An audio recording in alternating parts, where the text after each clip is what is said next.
Good afternoon, guys. So we are breaking down my trading week. I took one trade, executed off of two of them. The first one was on USDCAD from last week. And this is one where, I took it last week. I held it over the weekend.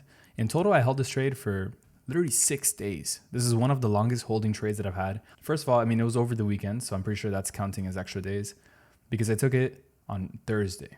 Took it on Thursday of last week. Something very interesting happened here. So this was a shift of structure trade where the market was initially very bearish. So it was going down. We can see that it was going down by the structure here. So we had the lower highs.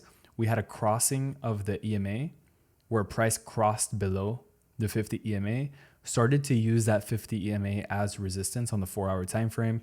We used the 1.41800 level, which is a very strong level that has been held in the past. We used it as resistance before going down. That, by the way, was a perfect break and retest for anyone looking to go short off of this level. But we didn't really participate in that short. What occurred though was that once we were down here, I noticed something starting to happen. We had smaller and smaller bearish candles with larger and larger rejection wicks to the downside. So think about it. You have smaller candles going down, but bigger wicks rejecting down. On top of that, you also had this move down that happened, but guess what? The move down, it didn't get retraced. So why didn't it get retraced? Most of the time, moves are going to get retraced immediately. That signifies a healthy market structure that is bearish. But instead of doing that, we just started to slow down, which is a very typical sign that you're about to get a strong move to the upside, mirroring what has happened to the left. That was my thought process. That's what I've seen occur hundreds of times. And you will see that we did get a pretty strong move going back up. And once I saw the size of those bullish candles compared relatively to the bearish candles that we had in the past, right here, I was like, okay, we're getting a lot more momentum starting to go bullish. So if we can break above this high to the left, let's zoom in here a bit. This high here at 1.4600, then that is technically a shift of structure. Now, usually the pattern that I'll see is that when the market goes from trending, it'll sometimes consolidate for a while, sometimes a little short time, sometimes it'll consolidate for even weeks. In this case, but most of the time you will see consolidation. But in this case, we didn't get that much of a consolidation. It was more so it just shifted straight from going down to going back up. But obviously we wanted to benefit off of the bullish trend. So that's why we entered in here. A much better entry would have been down here, by the way. If I would have entered in down there, it would have been a much better entry. Regardless, the outcome would have been the same. But looking back, that is something that I wrote down in my journal. Kind of like try to get better entries on setups like these. Now, here's my criteria. When a high to the left gets broken, I move my stop loss to break even, specifically when an important high gets broken. Now, I didn't move it immediately to break even, but the second that we slightly broke above this high, even though it was only a wick, and even though we didn't actually get a candle closure above this high, I still moved my stop loss not to break even because it wouldn't have made sense with how much volatility there was in that candle, meaning that there was a high likelihood chance that we were going to come back down one more time before going up. But I moved it at least reducing a bit of risk. It was around this price level, 700, 600, below these wicks. Below those wicks to reduce the risk by 60%. So now, let's say I was risking 10,000, or we could use the real numbers. I was risking 6,000 on this position minus 60%. That left me with only about a $2,200 risk, give or take, on a trade that could have potentially made me up to, let's see, what was the risk to reward? Okay, the benefit would have been around 17,000 if it would have hit my full take profit. So 2.2 in risk, 17 in possible profits. Those are the type of positions you want to be in.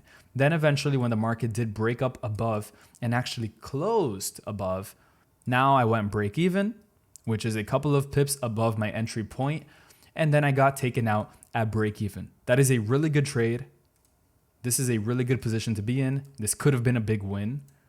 And I would love to be in this position every single week. Think about it. There's not many investments in the world where you can say, Once this happens, I am completely risk-free, and literally I can either make a lot or lose nothing. That's a great position to be in.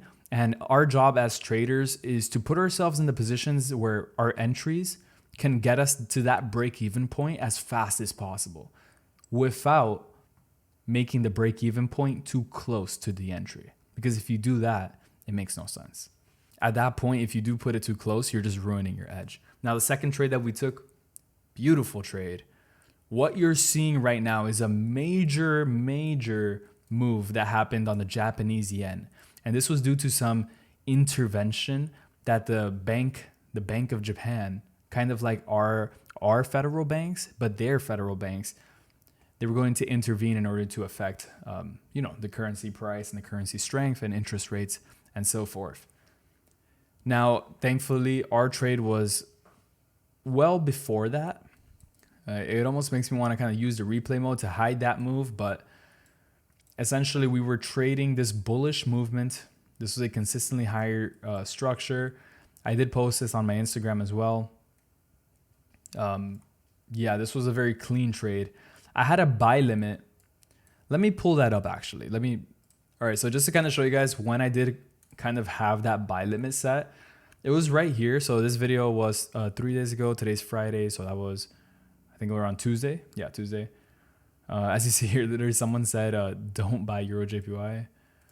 And as you see, I had a buy limit, right? I had my buy limit set. It was set and I just left it there. 186.101.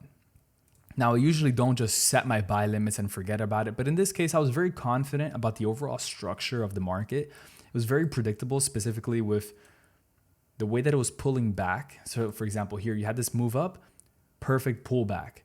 Move up, perfect pullback. That's where I had my buy limit. We continued up. By chance, I got activated. I almost didn't get activated on that. But you see the consistency of these movements. Look how consistent the market is. When I see that, it gives me a lot of confidence to enter a trade because it's likely going to continue happening. Now, if you tell me to trade a market that has been, and this is what I used to do, and this is what a lot of unprofitable traders do. You trade a market that's going down like this. Oh, let's buy right here. This goes against everything because it's not just because it's trending down, but because if it's consistently been going lower and lower and lower, what's most likely to continue to happen? It's going to go lower and lower and lower. And then you'll see a little bit of a pullback. You get confused and it keeps going down. So I like to trade that way. That's literally why I named my strategy Ride the Wave. Because when the market starts doing something, it likely continues to do it until it shows a sign of not doing it. And in this case, it used a catalyst, which was massive Japanese yen news based on the interest rates, which for us Forex traders, interest rates is the number one news that can happen. Literally, interest rates is the only thing that matters because we're trading currencies and interest rates is the only activity, like the only action that someone can do in the Federal Reserve banks that directly contributes to the price movement. Because when you change interest rates, you change inflation. Now, I'm not saying you need to know all of this stuff. I'm just saying if you see it on the Forex Factory, just watch out because a big move like this could happen.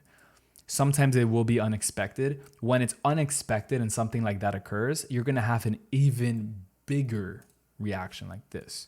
Because the US dollar, we also had FOMC on Wednesday. This candle is FOMC. As you see, it's big and it's volatile, but it's not as volatile as the Japanese yen one. That's because this one was expected in advance. When something happens that's unexpected, that's when you get those massive moves. But Euro JPY, it hit my full take profit, but I didn't catch the full thing. So I will admit, I should have held this trade longer. That was kind of a mistake on my part, but you really can't go broke taking profit. So I closed out, I think it was around 727, held this trade for 1 day and 12 hours, so almost 2 full days. Entered Monday, we got out on Wednesday, we started getting a bunch of volatility with the FOMC. It didn't just immediately shoot up, by the way. It went up around here. It stayed here for a very long time. Like, I don't know, at least 30 minutes, I remember. Check the 1 hour. Yeah, it doesn't even show it on the 1 hour. Maybe if it shows it on the 15. Let's see. Yeah, you see it on the 15. On the 15-minute, we were there stuck for a while. I saw my profit. I was like, you know what? I'm going to take this profit because, like I said, you can't really go broke taking profit. And it was a successful trade. And then a couple of days later, or like one full day later, we had a massive news event that happened. But this was a pretty chill week. We had some losses earlier in the month. We're just ending off the month now very well in profit.